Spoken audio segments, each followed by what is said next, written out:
Hey guys, welcome to another video. My name is Brianna if you have not been here before. If you have been here before, welcome back. Today, I am going to be giving you guys some tips for new vegans.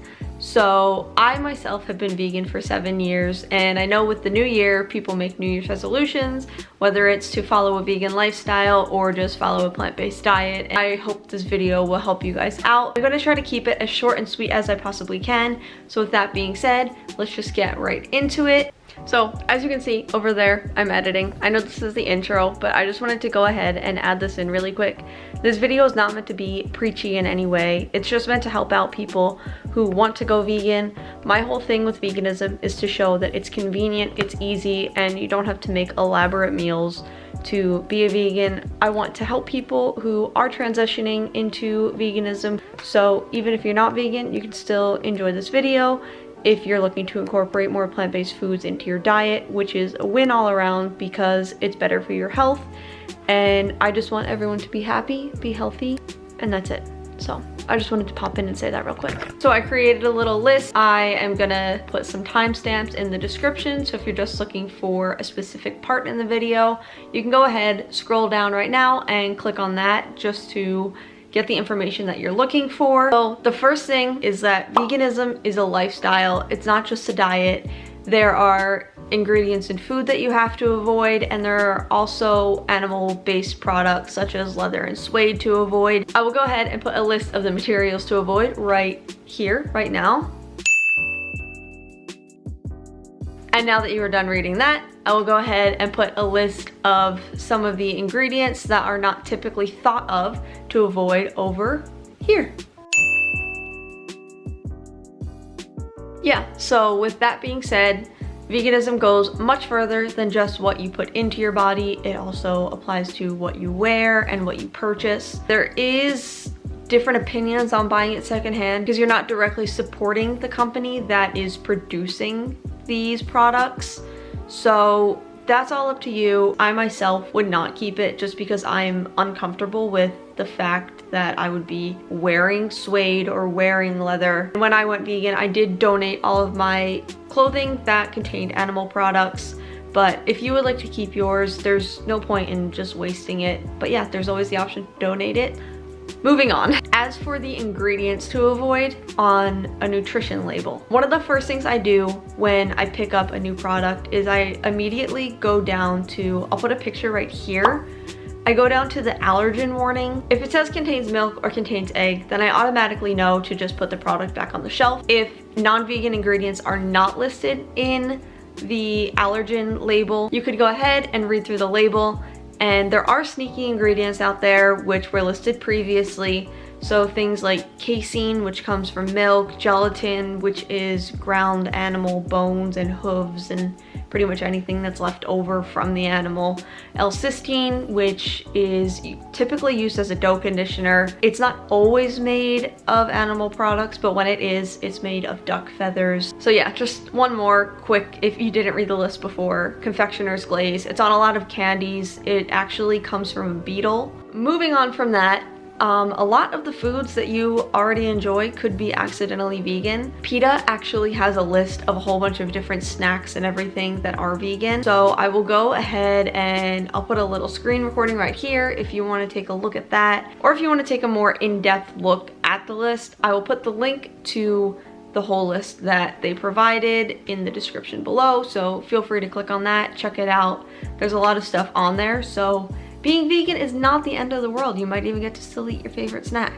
Unless clearly it contains cheese or something like Cheetos or Doritos or something like that. Like I said, I'm gonna try to keep this as short and sweet as possible. So we are now moving on to the next tip, which is to utilize meat substitutes. Keep in mind, not every meat substitute is vegan. So just double check your label, make sure there's no milk or egg. So don't be afraid to utilize meat substitutes. They are there to help you out. And yeah, with the meat substitutes, you could go ahead and recreate some of your favorite dishes, which I think would help in the long run.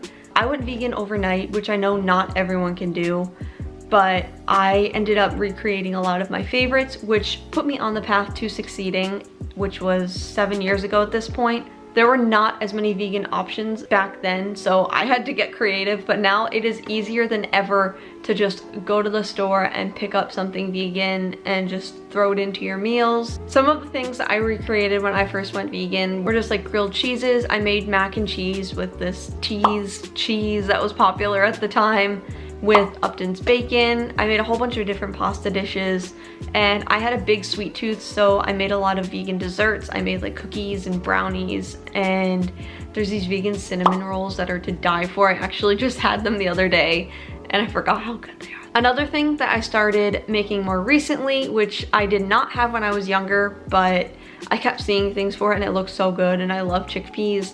So it's chickpea tuna salad. You could just look up a recipe for it. I'm sure there are tons out there. I just started making my own and I want to share that recipe soon, so be on the lookout for that as well. So yeah, just go ahead, experiment with meat replacements, experiment with different versions of your favorite foods, comfort foods, just anything that is familiar to you, because that is most likely going to help you succeed. I just have 2 more quick little tips, and the next one is fast food options. Finding vegan fast food is easier than ever, especially in 2019. It literally expanded so much. I was shocked. I felt like I was seeing like a new article every week about something coming out somewhere. Obviously, I don't have every fast food place near me, but something that I do like to get frequently if I am on the go is the Beyond sandwich at Dunkin'. It is so good, and since you have to omit the eggs and the cheese, you can get hash browns and put them on, and sometimes they even give you 2 patties because you didn't get the egg or cheese.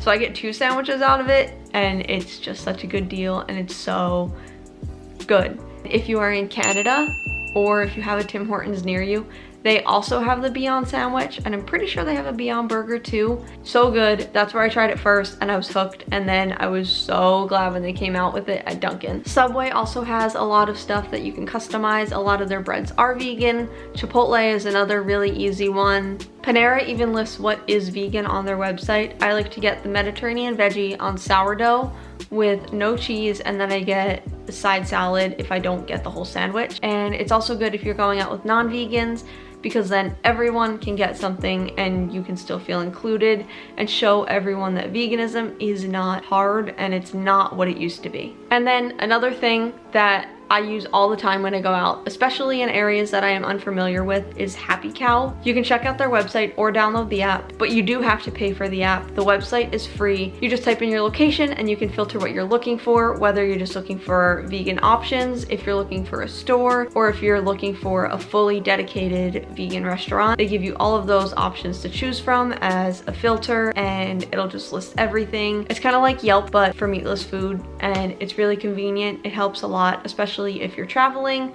or if you're just going somewhere that you're not familiar with, or if you are a new vegan and you're just looking for things in your area. That will help you out a lot, and I love it. I love Happy Cow.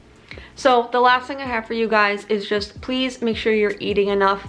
You might feel hungrier because your body is going to be processing food differently. It's not going to last forever. It will pass, but just while your body is transitioning, make sure you are getting enough food. So just listen to your body and eat when you're hungry. That's it. It is now easier than ever to be vegan, and I'm super excited to see what 2020 holds for veganism. 2019 was such a huge year for it, and I just really can't wait to see where it goes from here. That is all I have for you guys today, and I'll see you in the next one.